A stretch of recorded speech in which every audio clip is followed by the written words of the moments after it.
We're back, just like Bobby Mack is back in Scotland to try to defend his Scottish Open crown. Fairway to Heaven, we are live, breaking it all down in 30 seconds.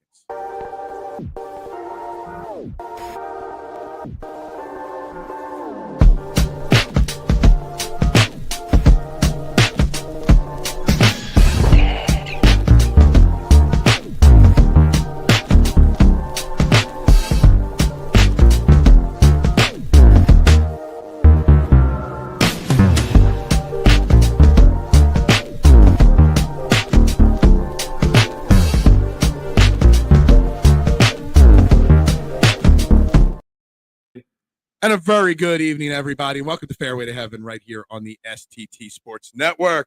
We are live, YouTube and Twitter, back after a week hiatus. Please, wherever you're watching, hit that like button, hit that share button, subscribe to the YouTube channel. If you're watching on Twitter, great, fantastic. Find the YouTube page. I'd greatly appreciate it because we also have a poll running on the YouTube page, only on the YouTube page. Who wins the Genesis Scottish Open this week? The poll question options are Scottie Scheffler, Rory McIlroy, Bobby Mack on the repeat or the field. So we'll keep that updated as the show goes along. But as always, we are back. I am your host, Phil Stiefel, with my main man, Steven Fuentes, and Jason Sullivan right over there. And Jason, I'm not that good at it. That just kind of came out of nowhere. I saw the little private chat over there. But guys, thank you very much for giving me the week off.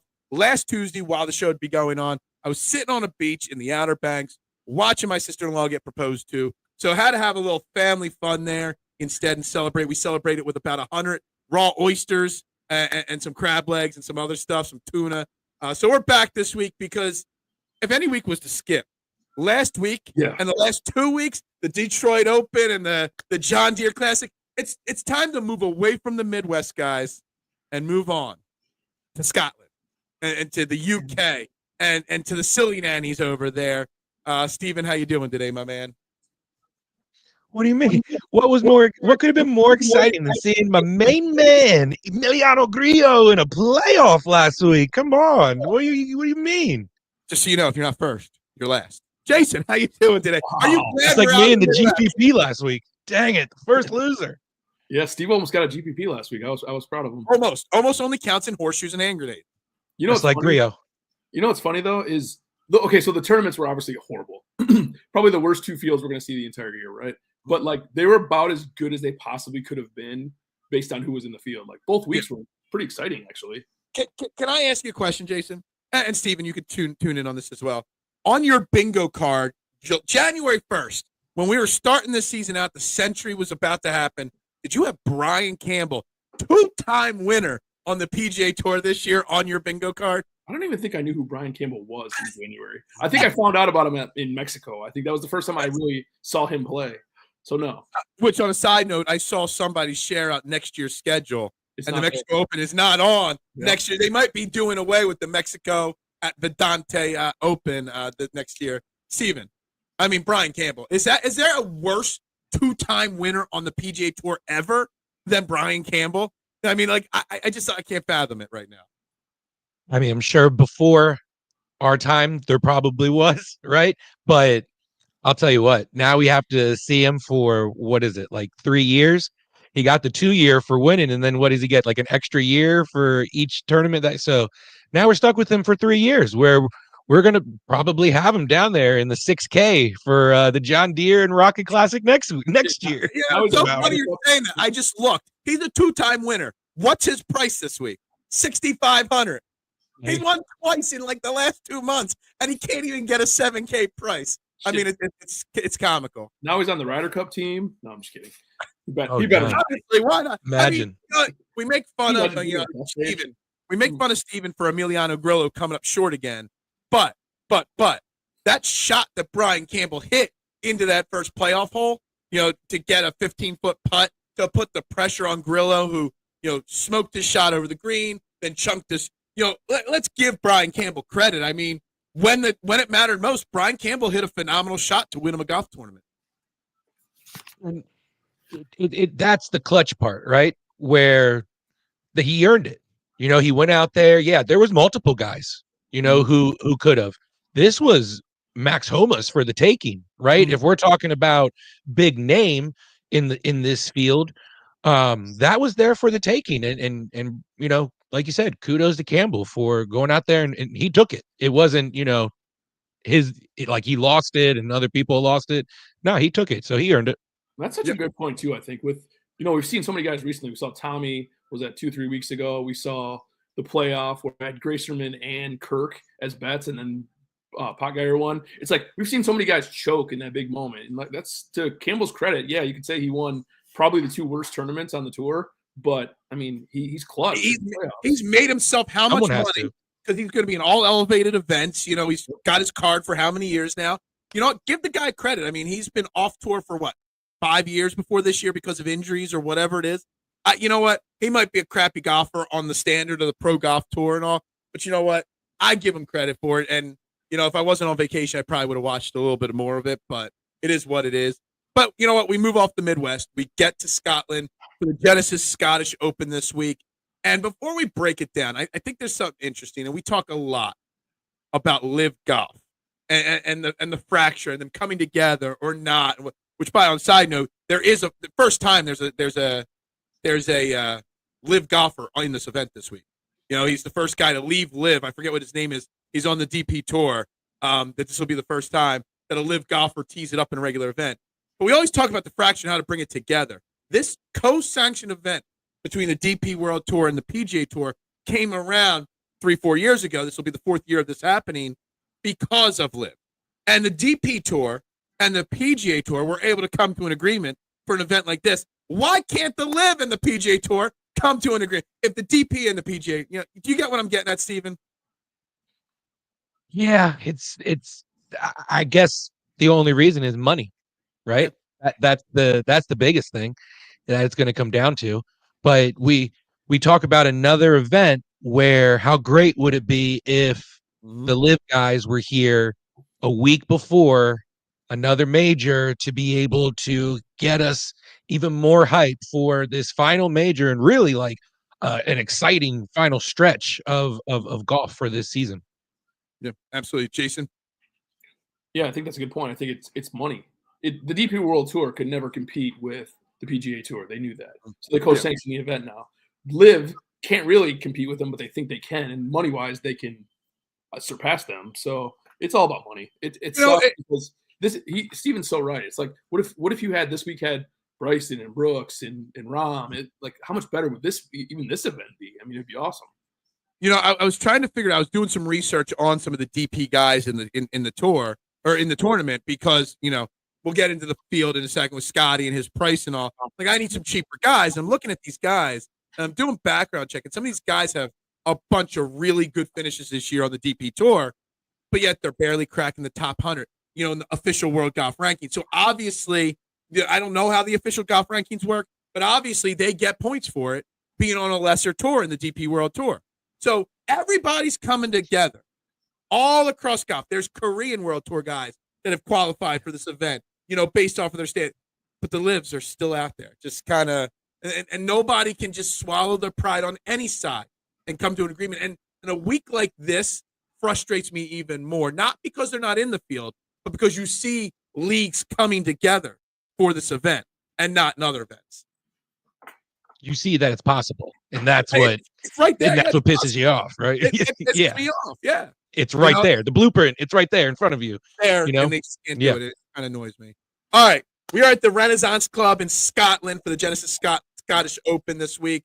Obviously, last year, well, the last 2 years have been dramatic. Rory beating and edging out Bobby Mack in 2023. Then 2024, Bobby Mack doing it. All Bobby Mack wanted to do was win the Scottish Open, his national, you know, tournament. He finally got it done last year. Very dramatic with his dad right there with him and stuff like that. Huge moment. But we get to do it again. And this is, like I said, the 4th year of this really counting, really mattering. We're only really taking into account, in my opinion, the last 3 years of this event, not much before that. So, Jason, talk about Renaissance Club and this golf tournament and what the players are going to face. Yeah, no, you teed it up perfect. I think this has been a really exciting tournament for the past, especially the past 2 years, have been super exciting. I think it's the Renaissance, isn't that what they say? No, I just say Well, Renaissance. yeah, The Renaissance. Renaissance. That sounds very French, not I know, Spanish. right? You know? 7,237 yards, par 70, fescue greens, 83 bunkers, which are absolutely killer on the course. No water hazards. The fairway bunkers, if you end up in the bunkers, they're deep and they're difficult. You're basically taking a penalty stroke if you end up in the bunkers. So you don't want to do that. Greens are super slow, but unbelievably hard to putt on. Like you're gonna have to be a good putter to win here. There's 3 par 5s, which are the 3 easiest holes on the course. There's 5 par 3s, which are all a little bit longer. Little fun tidbit: nobody's ever won. Well, nobody in the last 3 years has won at 40-1 or worse odds. So it's the top of the board wins this golf tournament. I mean, you pretty much have to come in good form too. If you're not going to find yourself at this course. This is just one of those, Tom Doak designed courses where you're not going to get right. If you're not right, you're not going to get right here. So, oops, I only have one guy at 40-1. Everybody else is worse than 40-1. I know. Oh my God! Oops, yeah, I kind of messed that up. Steven, knowing all that stuff, what are you looking at? What type of golfers? What stats are you looking at? What's key to victory around here?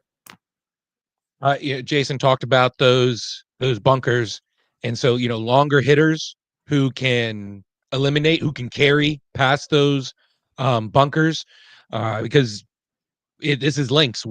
Once you can carry that, you don't know where the ball's going to go once it bounces. You know what I mean? So if you can eliminate at least that issue, you're ahead up in the game. Current form, like Jason was saying, this isn't the tournament to get right. So I'm looking at guys who kind of like took this week, these last 2 weeks off, who were trending in the right direction, sort of deal. Like the Xanders. I'm not on Xander, but look at Rory. He's coming back to an environment. Probably took the vacation and the mini break that he needed to a few weeks back. The windier, the firmer it is. So if you can putt, if that's in play, weather's always going to be in play.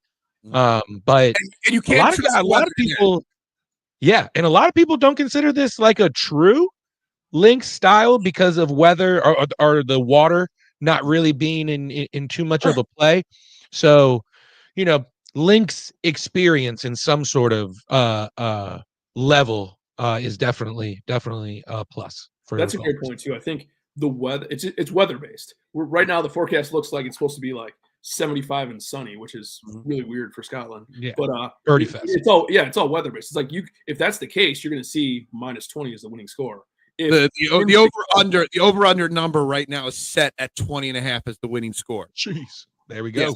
That's where it's really high, but that's the over under right now. The weather looks great, but you can't trust the weather today. You got to look Wednesday night before you go to sleep at the weather. You got to look if you're doing a showdown lineup for round 3. You better wait till you go to bed. That's a side note. Make sure you guys all double check your lineups before you go to bed. Lineups lock at 2 a.m. You know what I mean? Good point. Good point. It's very important to keep that in track. The weather can it's like a lot of coastal places. The weather can change on a dime so quickly. So it's not looking at the 5-day or the 7-day forecast. What Saturday or Sunday says now can be completely different in 24 hours. So you want to check that out. On the course on the tournament, I'm just looking at my man Len Hochberg's champions profile on his weekly reports. He said last year Bobby Mack finished 9th off the tee and 16th in putting. Same thing with Rory McIlroy, was first off the tee and really good in putting. And Bobby Mack's second place finish 2 years ago, 7th in putting and really high off the green. It seems like being great off the tee and being hot with your putter seems to be the 2 most important statistics or the 2 most important things that lead to champions. But also you look at second place last year, Adam Scott, 5th off the tee, 9th in putting. Everybody's in the top 10 off the tee or putting if they're contending for this title on a yearly basis. No, I absolutely agree with you. You're going to have to hit the ball a long way on this course. I think that's the biggest thing. And then, like you said, the putting, it's just like, this is not a set. We talk so often about second shot golf courses. This is a first shot golf course.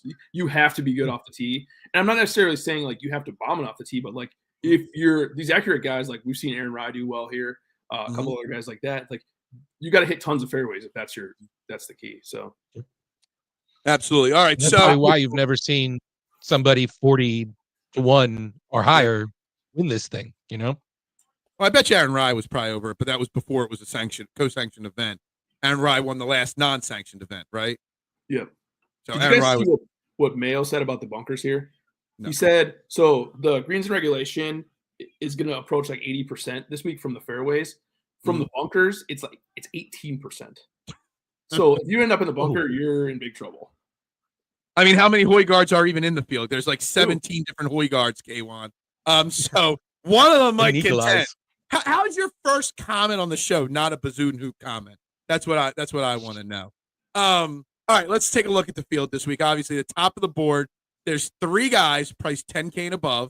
Scottie Scheffler 13-1, 11-4 for Rory McIlroy, Xander 10-1. We'll start with you, Jason, because you love to critique, good or bad, every week, the Scottie pricing. Scottie's pricing, 13-1. Good or bad, right decision, wrong decision by DraftKings. They got it right. I think there's a 6K range, and it's big, but it's not good. Like you're really in a bind if you pick Scottie. And I think the whole narrative of Scottie sucking overseas is kind of, I think it's a little bit played out at this point. Yeah. He finished 3rd last time he played here. The dude can win at any course he plays at. We know that. I just think that I just can't play him this week just because of the price. I don't trust the 6K range hardly at all this week. I'm going to go with Rory. I think Rory, he needed a break. I think we agree, like Steve said. He needed the break. He took a few weeks off, went back home, gets his head right. You know that he's going to be amped up for this week and next week. So I think with the price, you can make a pretty good lineup with Rory still. So I think his price is a little bit low, and I'm going to be playing a ton of Rory. I'm looking at Scottie's ownership percentages right now. Calculated ownership percent 18.4, but actual lineup generators only 12.7 for Scottie. That's real low right now. Rory's at 18.4 as well, but his actual lineup generators 19.9%. So it seems like a lot of people are going the way you're saying with Rory versus Scottie. Steven, do you have a different point? Because I'm kind of leaning the Scottie way if I'm going to play one of those top 2 guys, because I don't love the 6K range or the cheap guys. But if you put Scottie in your lineup to start, it leaves you with 73.8, which means you got to find a couple guys down that late 6K, below 7K range there to make your lineup. Are you on Jason's side, or are you looking at playing Scottie this week?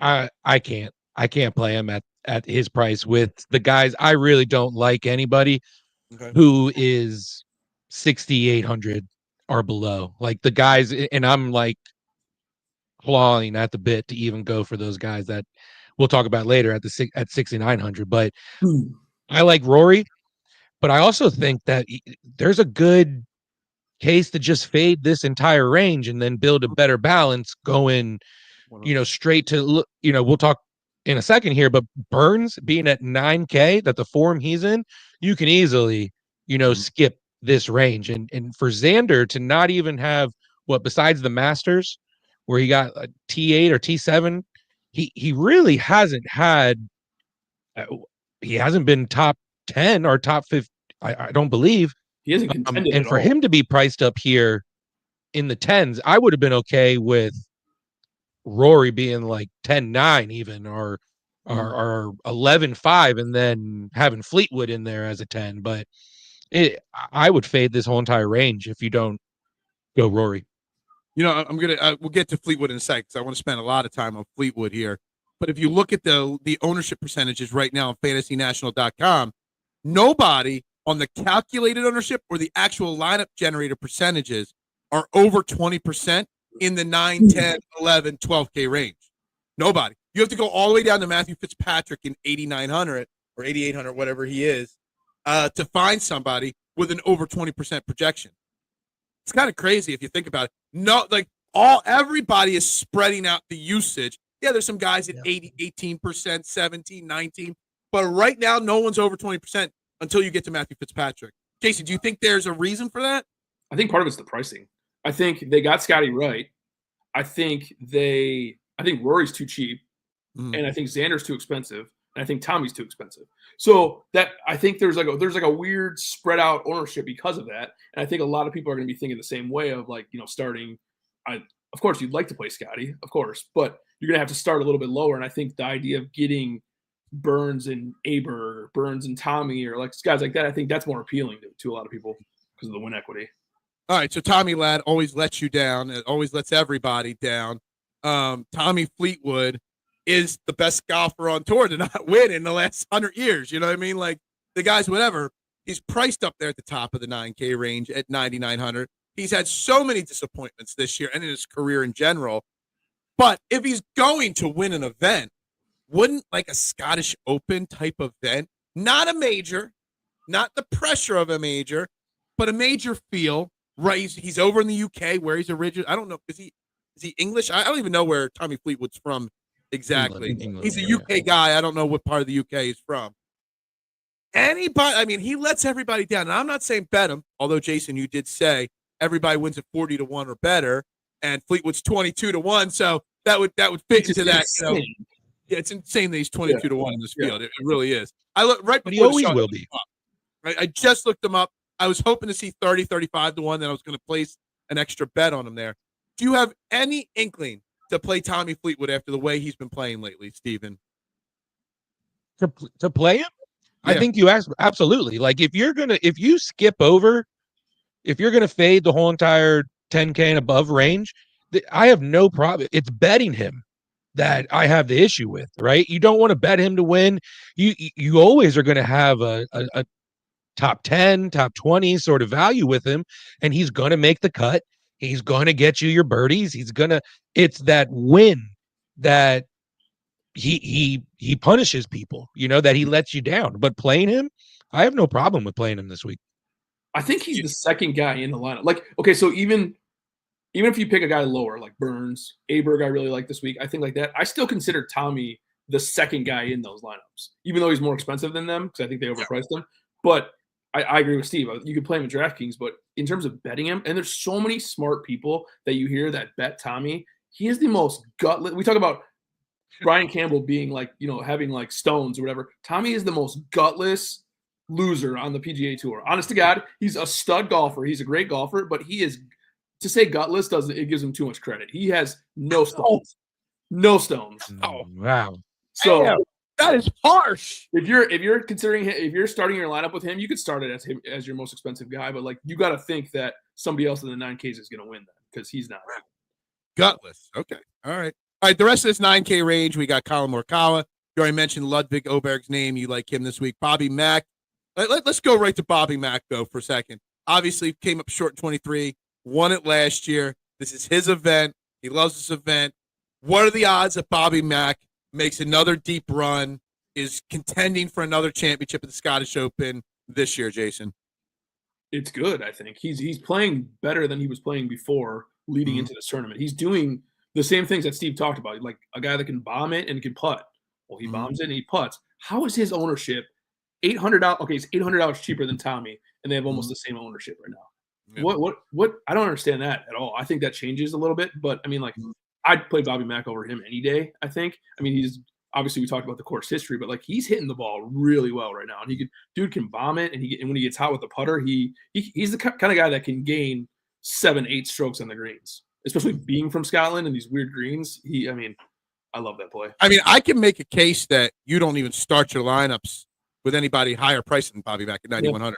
Yeah. I'd be very content going Bobby Mack and Sam Burns right off the top. You know what I mean? As a starting lineup. Steven, will Bobby Mack at the very, I'm not going to say repeat, but be in contention to repeat come Sunday at what's the final round starts probably around like 10 or 11 a.m. on Sunday.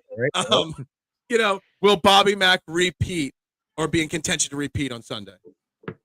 Definitely in contention. I mean, we talked about you got to be in good current form to be able to compete here and contend here. And he is just in that, right? He's since the Charles Schwab, he's been great.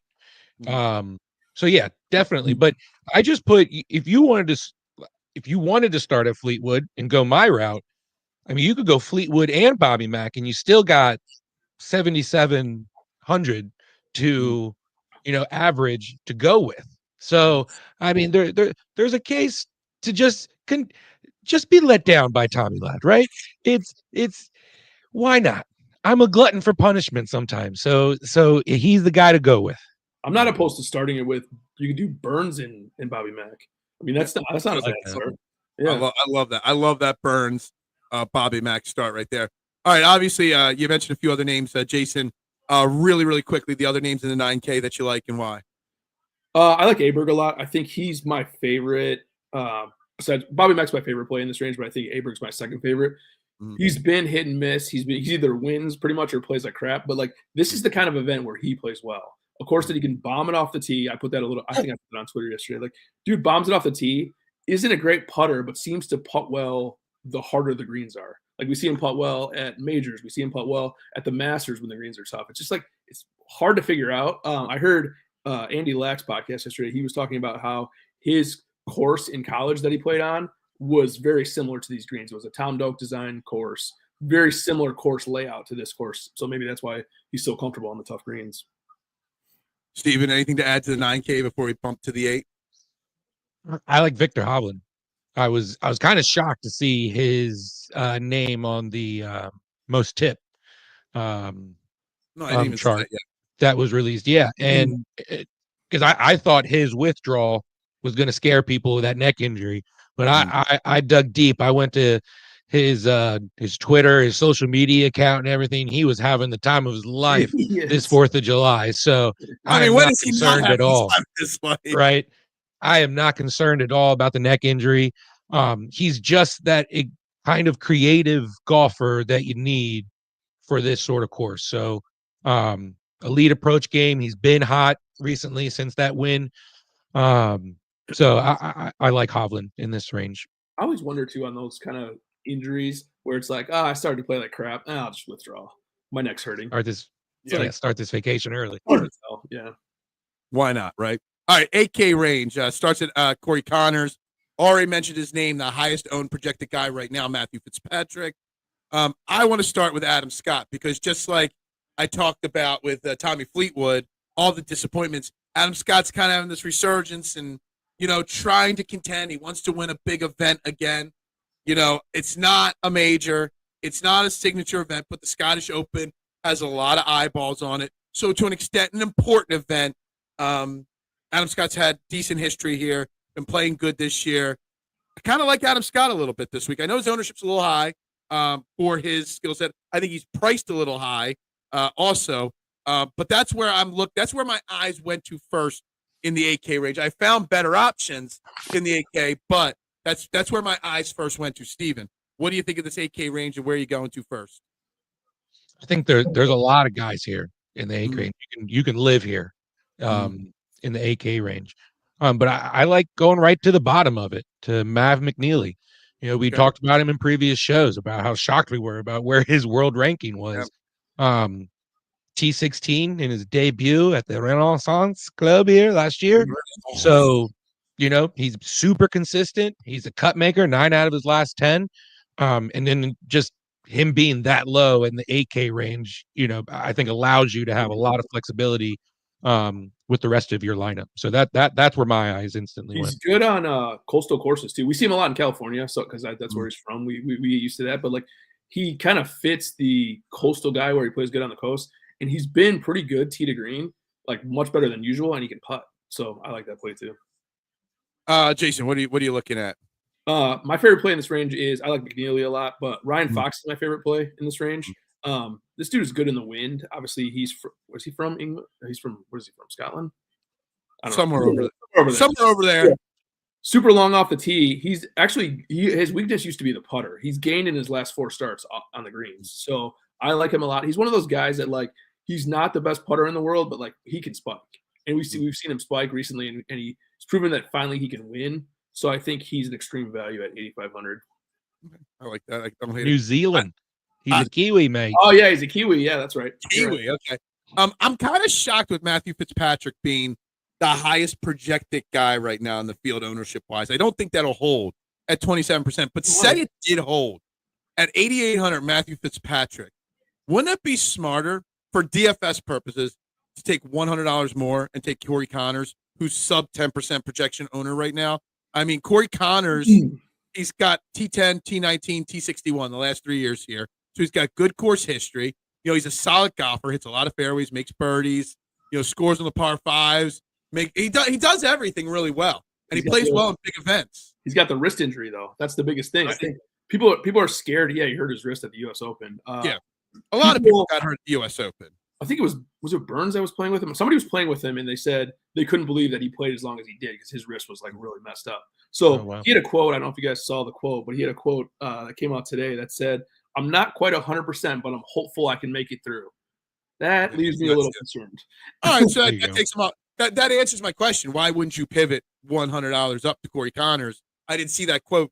I knew about the injury, but Hovland got banged up at the U.S. Open. Spieth did. All these guys got banged up at the U.S. Open, withdrew from events, and they all say they're fine. I did not see the Corey Connors quote. So I think wrist injuries are a little different, though. Like, I care less about, like, when somebody says, oh, my back or my neck or whatever. It's like, wrist is worse to me. And the fact that he hurt it in a bunker, like, that scares me a little bit. But if he plays, you have to think he's damn near 100%. Why would he play this week when there's a Open next week? Yeah. Exactly. So monitor that. I'll also throw Harry Hall's name out there. Yeah. Big fan of Harry Hall this week. Great putter. Definitely think he can make a run this week. That's where the ownership is flocking. There's a lot of red on the ownership board in this 8K, the low 9K, most of the 8K. That's where a lot of people are putting their bucket in this 8K range. Could you make a lineup all of 8K guys? Yeah. Would that be crazy to do that? Well, not all 8K guys, but you know what I mean. Like, it's not a horrible thought process, is it? You go Mav, you go Hall, you go Fox. Let's see, who else would you would have to put some other guys I don't like. Scott, it still leaves you 82. Yeah, I would have to go English and Spawn to balance that out. But I guess in theory, you throw Gracerman in there. Which for a lineup, I wouldn't even be opposed to the way Spawn and English, McNeely, Hall, Fox, Scott, Gracerman, and Rye, who's a former champion here. You could build a lineup like that. I mean, crazy eights. It's crazy. It's crazy eights with 17800 mixed in there. And that just moves us down into the 7K range where Max Gracerman is at 7,800. And he's one of those guys I'm looking at in the 7K range. Jason, what do you like in that 7K range? Gracerman's another gutless loser. He hurt my feelings. You love that word, don't you? Gutless loser. It's really coming to effect the last few weeks with me. No, I can't. Gracerman's okay. I don't mind the Gracerman play. My two favorite in this range by far. I was hoping that they would both be super low owned. One is, one isn't. Pendrith I really like a lot. Dude is 19th off the tee in the last 36 rounds, 18th in distance. His biggest weakness is around the green and on the greens, but he's actually gained.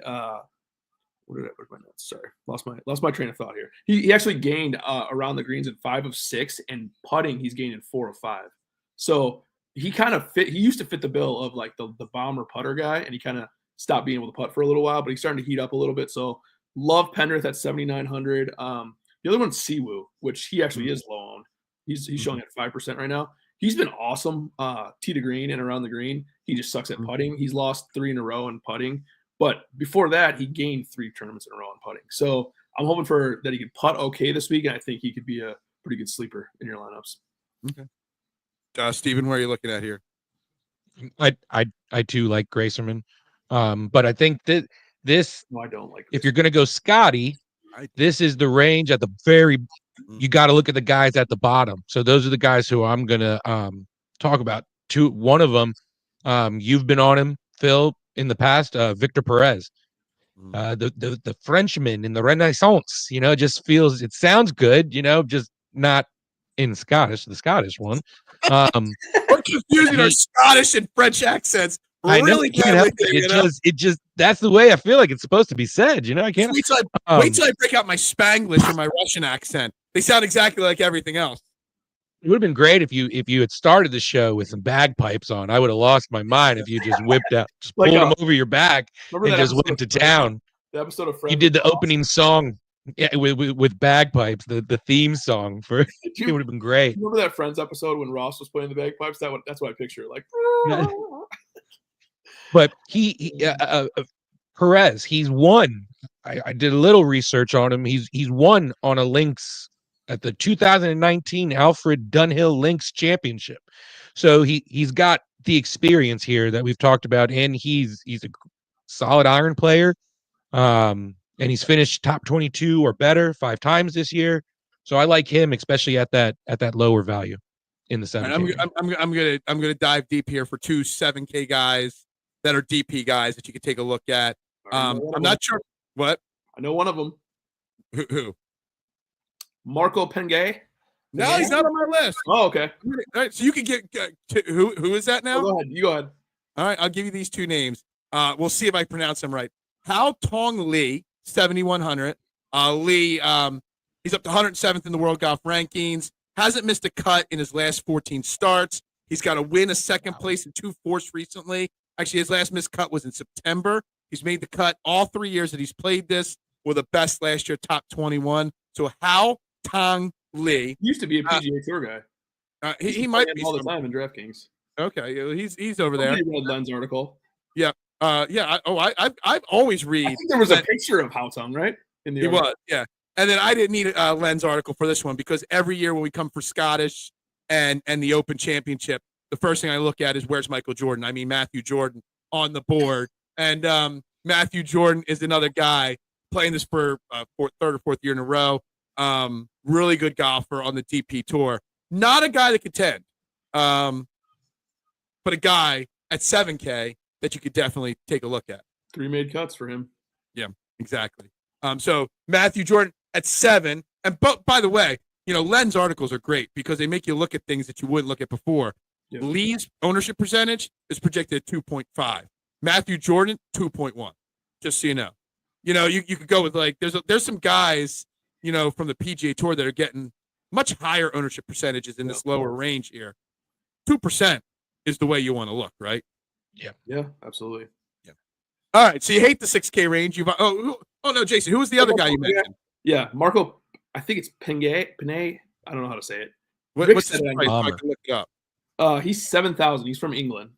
My man, this is like my hero. This guy. So he won his first world event in April in China on the DP World Tour. He then served a 3-month suspension for gambling on golf. Can't be doing that, right? Dude hits it a mile off the tee, cannot putt at all. But he has contended on the DP World Tour, including a win recently. So Marco Pinay, I think is how you say it. He also, I just found him. He also made the cut at the PGA Championship, finishing top 20, 28th place. So good for him on that. I like hit a mile off the tee, cannot putt. All right, we're starring him. I'm adding him to my list just as a maybe. Marco. That's right now, Marco. That's a top 15 incoming. So you should play him. Yep. All right. Got it. Done. 6K range. There's some I've got here from Len's list and some that I've added to this list. But it's pretty bleak down here. So, Steven, do you like anybody in the 6K range at all? No, but I did do a little stuff, little stat stuff for some of the guys just for the show. Hoagie, he's got good iron game, T19 in 2023 here. And Rosner, a bomber who experienced here T26 last year. So this is the range where I don't think you're going to find the bomber and the putter. You're going to have to compromise with one or the two, as something that obviously is key skill set here.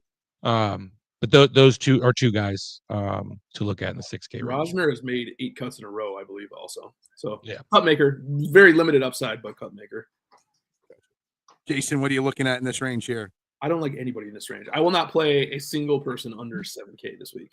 Are you sure? Even if Len tells you to in his article? I read a lot of his stuff this week. I read a couple other people that were talking about Matty Schmid, our boy, who I really like normally. He has been so bad. You think he would fit this course too because he's a dude that can get hot on the greens and he can hit it a mile, but he has been awful for like the past 2 months. So to tell you the truth, Rosner would probably be the only one if I was going to dip down there, but nobody else.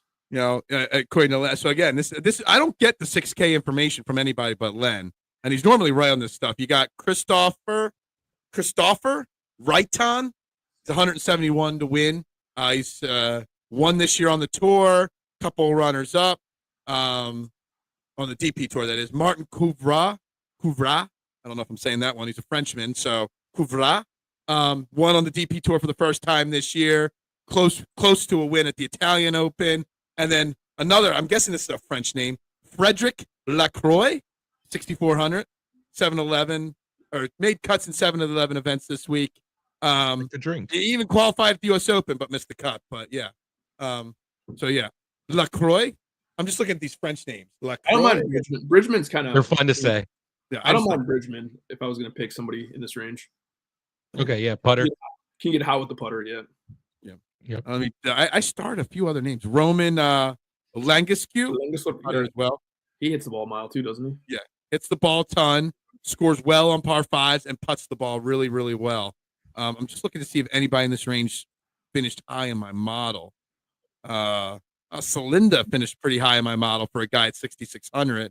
I'm not sure if he's ever even played this event before. I accidentally bet him last week. He hasn't. But Celinda, I looked him up too. Yeah, I looked him up too. He finished high in my model, so just figured I'd take a quick peek. He's 33rd in my model, mainly because he's great off the tee. Terrible putter. Yep. Hits the ball a ton, great off the tee. Good on par threes and par fives, but that's pretty much it there for him. He's one of those guys who spikes for one round for you, though. He really does. Like all throughout the season. I'm just not sure if this is the event. Yeah. No, I don't think so either.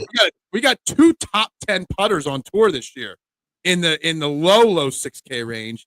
In Danny Willett and Brandt Snedeker, they're both top 10 putters. If you really want to go dive deep here, no, nobody wants to play Brandt Snedeker. Brandt's not the worst play in the world, but I feel like this course might be a little too long for him. This might be a little too much for both of them. Top 10 at the Memorial. That's true. All right, let's update our screen here real quick. Let me take the comments off the screen there. All right, so the one and dones, Jason has roared out to a lead. He's just over $6.1 million. I'm in second place with 4.5, and Steven Fuentes is at 4.1. The DFS weekly contest, Jason is still at 9. I'm still at 8. Steven is at 4. The guests have 3. We do have a guest scheduled to come on next week. We'll see if that new guest can add their name to the leaderboard next week, but we'll find out next week. Let's get started. Start bringing a brown paper bag for that segment. So I won 2 weeks ago. So we're gonna go Steve first, Phil second, me third. I hate the middle pick. That's why I gave it to you. Hate it. Thanks for being such a good friend, Jason. I love it. You're so good at it. All right. Steven. Take this off. I'm gonna go Sam Burns. Sam Burns. All right, I'm going to try to do it. For show purposes, I'm going to try it, and I'm going to go Scottie Scheffler with my first pick. Oh, wow. I'm going to try to build this lineup somehow. Leave.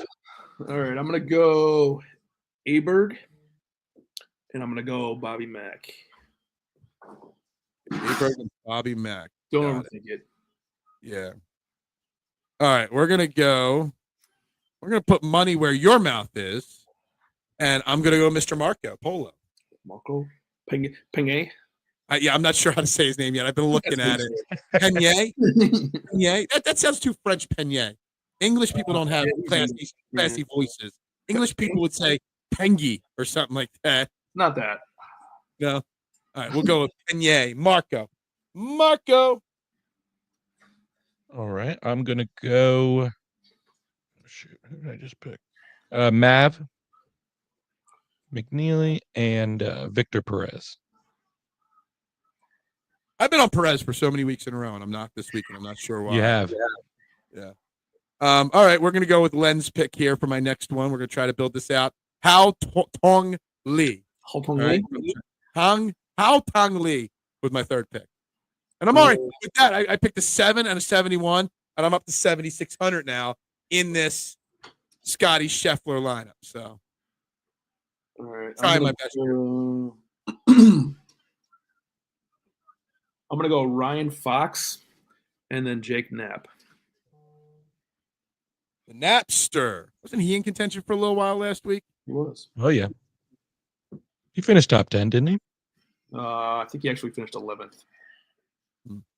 Interesting. So you're so far off. 21st. Sorry. Sorry, 21st. You're right. All right. To make this work, I got to go with another DP guy in the 6K range. So we'll go with Raitan. As my next guy. 6,900 Raitan. I don't know how to spell that. Right. Reitan. Nailed it. Perfect cursive. That's what the computer says. So yeah, that's accurate. 100%. All right, I'm gonna go Gracerman. Bastard. I was just gonna take him too. And where'd it go? And Victor Hovland. You got 2 victors on your team. All right. Yes. So I guess I'm gonna have to get creative here. So we're gonna go with Harry Hall with my next pick. Dang it. A good pick. It's my pick, right? Yep. Yeah. All right. I'm gonna go Siwoo. Woo. Go with Pendrith. You said Pendrith? Yep. Give me a second. I'm doing a little I really like this. How much did you have left over, Jason? 200. Oh, nice. Uncle Google here to try to figure out this last one here. AKA check people out because I got to pick somebody that's not on my list now here. Yeah, he's taking some time. I don't know about him. This is exactly what's happening right now.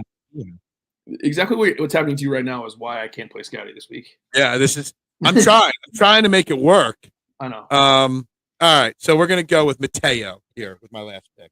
Mateo Montesero? Yes. Man, it's fair, bro. 15th year last year, 6th at the Canadian, his last event. It's the ball mile. Yeah, it's the ball ton. He modeled out really well for me. Oh no, he modeled out terribly for me. What's his ownership? But that's he's a exactly. DP. His ownership is right now going to be about 4%. Oh, that's not bad. No, so we'll go Mateo with my last pick. Montesero. I was debating between him because of this Scottie problem. You know, I have 1 6K guy. I have a 69, a 7, and a 71, and then with Harry Hall in there, it left me with 7,500. So I was sitting here. The names I was looking at was Daniel Berger, and Montesero. They were the top 2 names. Jordan Smith, maybe. You know, Lawrence, maybe. Nat would have been a good idea, but you already took him. Perez would have been a good idea in this role, but he was taken. So I think in this scenario, I could have gone different ways if it wasn't the show contest. But because of the show contest, I had to go with Mateo there in that spot. But I think that is so good at like what Jason said and what you just did, and you talked about at the beginning of the show. That's exactly what's going through everyone's mind when you pick Scottie. So I think in considering, I think it's a pretty good lineup. You got 2 guys who could win in Harry Hall and Scottie. Before you even make your final pick, Steven, if you took out the DP Tour guys and put the rest of the PGA Tour guys in here, guys that are playing the ISCO or IXO or whatever it is championship, if you took 75 of the top 75 guys over in that other event and put them in here at all the DP Tour price guys, could you play Scottie then? Is some of the problem we don't know these DP Tour guys well enough, whether we could trust them or not? I didn't know any of them until I started doing and reading up on everyone else, and in everyone's article they had DP guys in there. So 100%, at least in my case, nailed it. Jason still nailed it. I think that's hard, just to kind of like hammer home the point a little more. I just think that you did. This is a good. I actually like this lineup a lot for what you did, but I just feel like the chance of hitting the other 5 guys in your lineup is so brutal. Like it's taking such a chance to hit 5 guys when, like, even if you start with Rory, like you can easily not go below 7,000. So it's crazy. It's interesting. I gave it a shot for the show, for show purposes here, you know. I appreciate it. Only sitting at 4 wins. Yeah. Steven, I appreciate you doing that. Yeah. I'm gonna go Adam Scott. Scott, gotcha. Love that. So Scott, Vic, Racerman, Burns, Math. Somebody we got to put it. We'll talk about it after the show. We got to get a graphic together and a poll together for this. All right. So bets and one and dones. So who's going first on the one and dones this week? Steven is going to go first on the one and done. Okay. I am going to go Gracerman. Okay. I'm going to go Adam Scott this week. I do have a bet on Adam Scott. I'm betting him this week. I've already got a bet on him for next week as well, Adam Scott. So, oh, nice. I'm going to get a little different, I think. I'm going to go with Xander. Xander. Oh, different. All right, my bets this week are Sam Burns at 40-1, Matthew Fitzpatrick 45-1. I like him as a bet more than a DFS play this week. Adam Scott at 55-1 and Harry Hall at 60-1. I thought about adding Tommy Fleetwood, but there's no way I could bet Tommy Fleetwood 22-1. It's just, I don't know. It's just what would be the number, Jason or Steven, to get you to bet Fleetwood this week? Is there a number that would get? I think 35 or 40 would get me in the Fleetwood. 60. 60. 40. They would never put Tommy Fleetwood. No, they would never put him at 60. That's what I'm saying. They would never, but I would never bet him below that. Wow. Gutless loser. Sorry. I got a lot of good notes for things at the bottom of my screen and posts later. Gutless loser. Gutless loser. That's one I could tell you. I can't tell you some of the other ones that I got written down that Jason said. Jason wrote a few things down today, or said some things today that I got saved for later comments, and I'll just throw them out when I can. Jason, what are your bets this week? So I got Bobby Mack at 30. Jumped on the Fitz bandwagon with everybody else at 45. Detry at 80 to 1, and then I did 2 parlays. I did Rory to win plus Bobby Mack top 10, 29.5, and then Scottie to win plus Fitz top 10 at 19 plus 1970. I actually hate that bet, so I posted it on my Twitter that I don't like that bet. So I added Aberg at 30 also. You like when you bet something, you instantly, like, you put it in red and you're like, God, I hate this bet. Yeah, I'm like that all the time. Honestly, really am. Steven, I got Victor 40 to 1, Hovland, Sam Burns 40 to 1, Mav 75 to 1, and then I did 2 parlays with Rory. I got Rory to win plus Gracerman top 20, 29.5, and then McIlroy, Rory, and now I hate this one based off of more information than I know. Connors top 10, 35.5. Yeah, I missed the Connors comments. So I think that Hovland is 40 to 1 and Tommy's 22 to 1. That's insane. Yeah, I don't care how bad Hovland's been. That's insane. Yeah, absolutely agree with you. All right, so this is the last event, the last two. I did have one joke to make. All the top golfers. No, it's not about you, Jason. I'm saving the jokes for you for subtle little digs at later points and stuff like that. I also have a post going to go out later tonight to promote this show about Jason, but we'll save that for later tonight as well. But all the this final tune-up, and I know there's guys that are skipping. Not a lot of guys skipping, but there's guys skipping.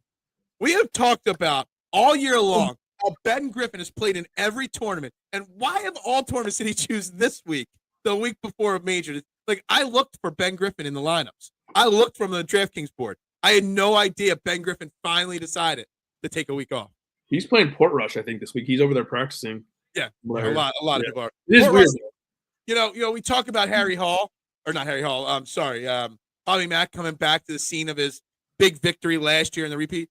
I love the Portrush for next week, coming back to Shane Lowry and his, and he's had a really great season. A little tease and preview for the Open Championship next week. What was that, 2018 or 19 that he won there in Portrush? I love the storyline of that with the Open Championship on the rotating. Lowry playing well this year. Kind of excited for the Open Championship for next week. We should do like once a little bit off topic, but we should do like once the season ends, we should do like a like storylines podcast where like we talk about like different storylines of this season. All gutless loser team, all like Stones team. Like these guys, the all gutless team. These guys have it. So also a little teaser. Steve and I one night were texting back and forth, and we were comparing golfers to Hall of Fame-esque basketball players.